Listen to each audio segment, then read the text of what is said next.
Good morning, orators, or good afternoon, good evening, whenever you're watching this. This is going to be a quick walkthrough of what you should be doing for week 11. So you should be really working extensively on your speeches by this point. In week 10, we had a long discussion, both in the lecture that I provided for you, as well as during class, about your speeches. I'm going to recap that quickly, and I'm going to remind you about some one-on-one scheduling. I also have included a few video examples from previous years during COVID, so there's Zoom recordings.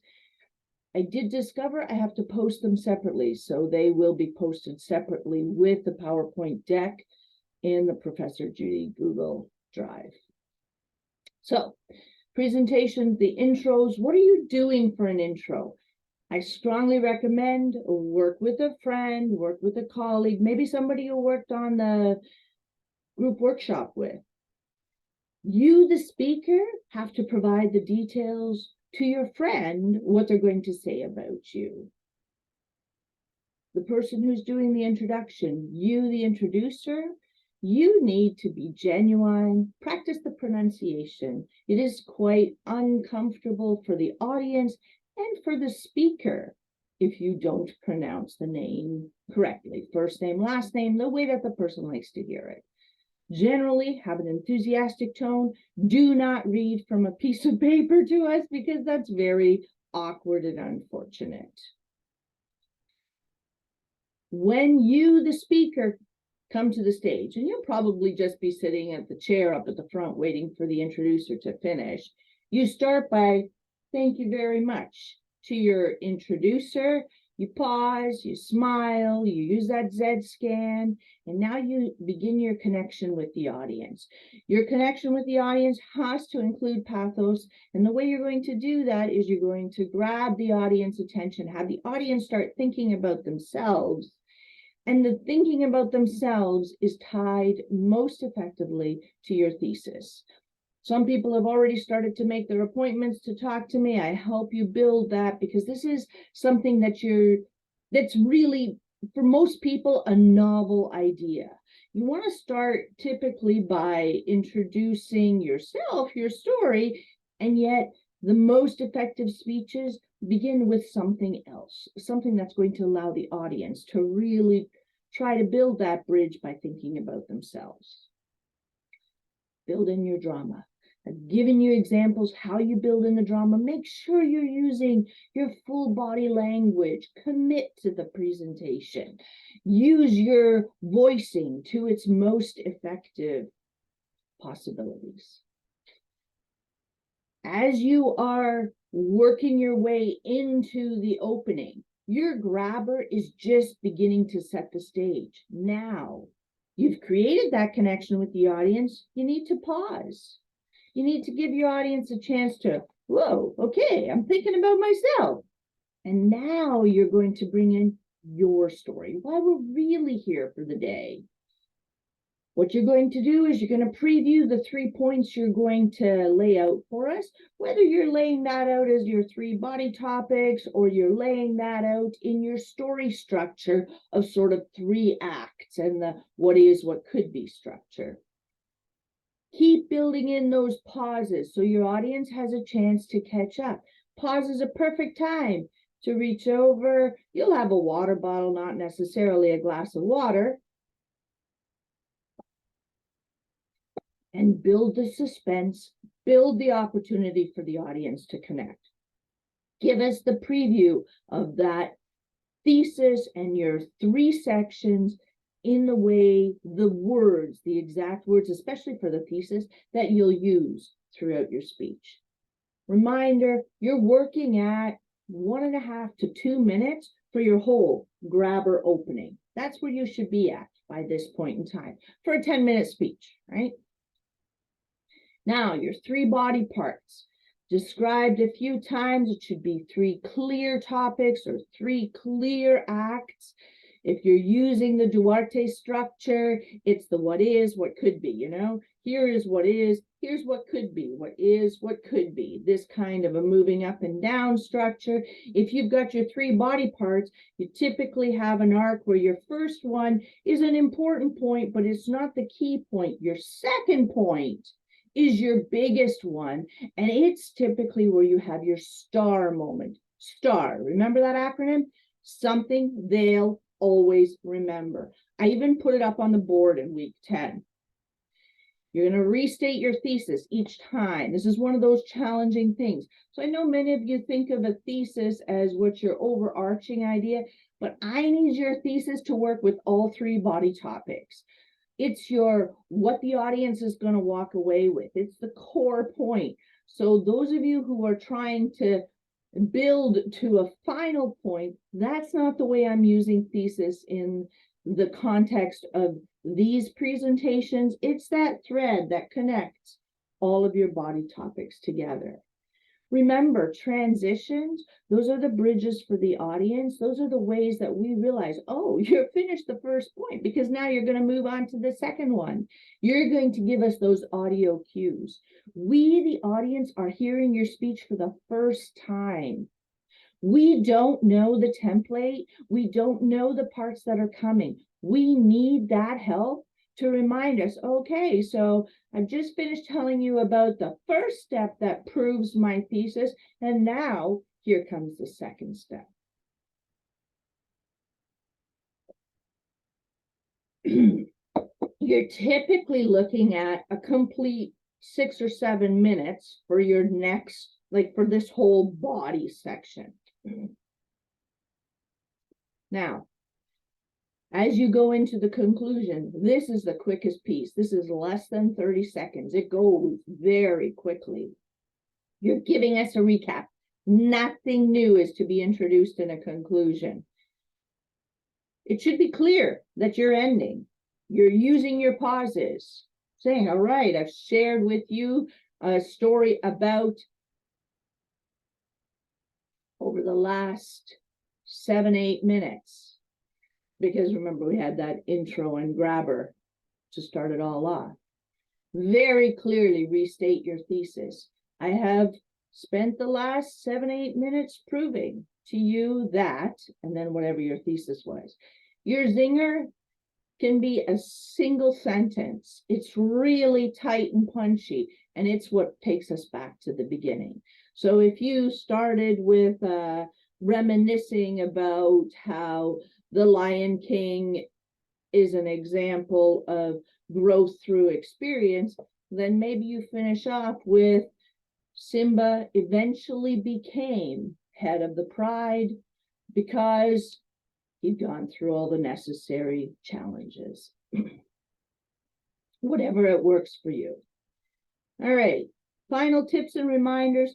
Dress and present confidently. This is your culminating activity. This is worth 12% of your final grade, standing there in front of the class. Bring your water. Make sure you have either a water bottle or something that you can reach for, because you will get a dry mouth and you will want something that is distracting. Make sure you have your triggers. I demonstrated in class. You want to have those pages. They're going to be laid out at the front of your speaking area. You need to submit to me your actual triggers as you walk back to your seat. And I expect your final outline. There's a template for that on Brightspace, actually on the Prof. Judy Google Drive, and then you submit it on Brightspace. And that needs to be in before or at least on your speaking day. A reminder, you have a whole series of other small points that are collected for this final activity. You have to do an introduction. There are 37 students in the class. 37 people should be speaking, 37 people should be introducing. Nobody should be introducing more than one. Of course, if your planned introducer doesn't show up on the day of your speech, I encourage you to find somebody else. Nobody should be introducing themselves. You heard that, right? Nobody should be introducing themselves. You're going to have an introducer. You also have to complete 6 peer assessments.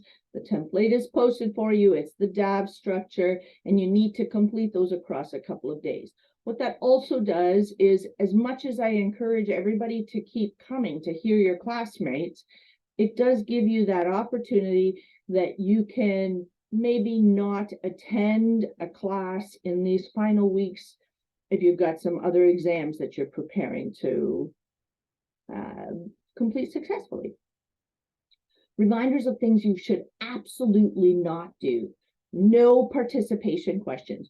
No asking, does anybody have an example? You can ask a rhetorical question. You can suggest that the audience think about something. Do not ask for actual participatory questions. This 10-minute structure doesn't allow for that. No reading of your speech, no rushing. And by no reading, I also mean no memorizing. Practice for extemporaneous. You know, we've had this conversation a few times in class. Yes, of course you should be practicing. You can't just go up there and wing it fully without having done some practicing. There are no slides that are allowed, but you are welcome to bring props. I brought the prop last week of the picture of my father and myself when we were in Egypt, because the conversation was getting to know my dad better, having some very fun adventures, and never having any regrets about it. And the thesis that had tied all of that together was always expect the unexpected. Don't mumble. Those of you who are uncomfortable speaking without a mask in class, a reminder, you have to at least be wearing one of the masks that have the clear panel on it that I have, or without a mask at the front, because I really do need to be able to fully see your face for all of the facial expressions, and there are no reschedules. I do have an asterisk here. About the only time there is any availability for reschedules is during exam week.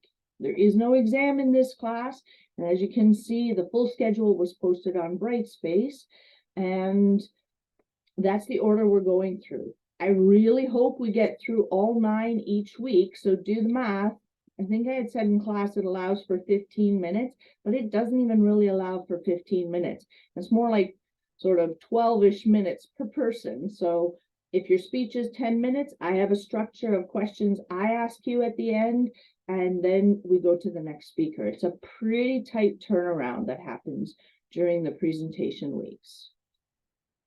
These are examples of previous works that I have evaluated live, so you will also be assessing them. You can see I have comments in all of the boxes, and I tried to sort of use some pink stickies here to hide the identification of the speaker and the introducer, but that's the template.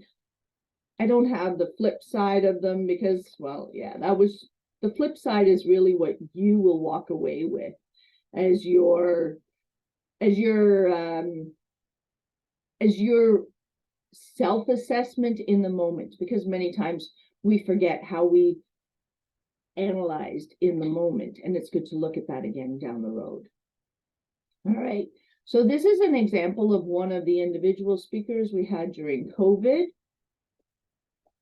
Hi everyone, please allow me to introduce Josh Hudon, who will be talking about his personal story, about how he followed his heart and how he did not give up on the sport that he loved, even though he was almost forced to quit, but he persevered through all the adversity he faced so he could live his life with no regrets.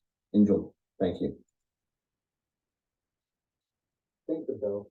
Have you ever done something you were so passionate about that you would give up no matter what obstacles were in your way? I think everyone who sees one thing like that in their life. This is my story on how I never gave up on my passion so that I could live my life with no regrets. Now close your eyes. The quarterback drops back to pass. Looks back, he steps.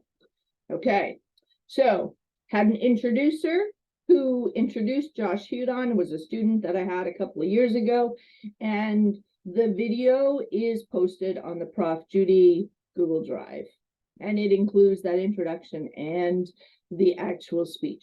There is a second sample as well, introduction, and I will just play the first few seconds of the speech.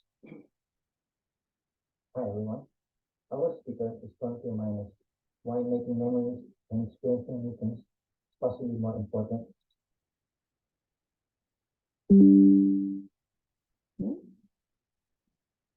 combine the newest gadgets. Our speaker is in his second year of studies here at Arlington College Business of Administration program, where he is majoring in human resource. He loves to travel and experience new culture, food, learn about the histories of other countries and their people. Please join me in welcoming Jacob Ellsworth. Hey everyone, thank you, Lloyd. And we'll all have the privilege of hearing Lloyd speak on this. So, with the global pandemic still currently affecting us, with various restrictions being imposed by several countries all around the world, now would be a horrible time to really encourage you to travel. So, naturally, that's what I'm going to do. When it's safe to do so, again, of course, please follow all the public health advice that we get from the medical health professionals. Now, why would I encourage you to travel when it's safe to do so again? To paraphrase one of Mark Twain's famous quotes, travel is fatal to prejudice, bigotry, and narrow-mindedness.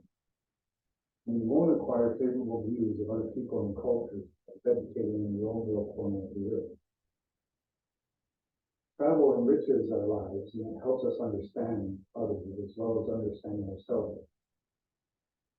Imagine how boring life would be if nothing ever changed and everyone was asleep. Okay, and I invite you to review Jacob Ellsworth's speech as well. It's also posted on the Prof. Judy website. Hi, everyone. And that's it for this week. Nice short set of slides and a couple of video examples in it. If you've got any questions, send me an email. You know how to reach me.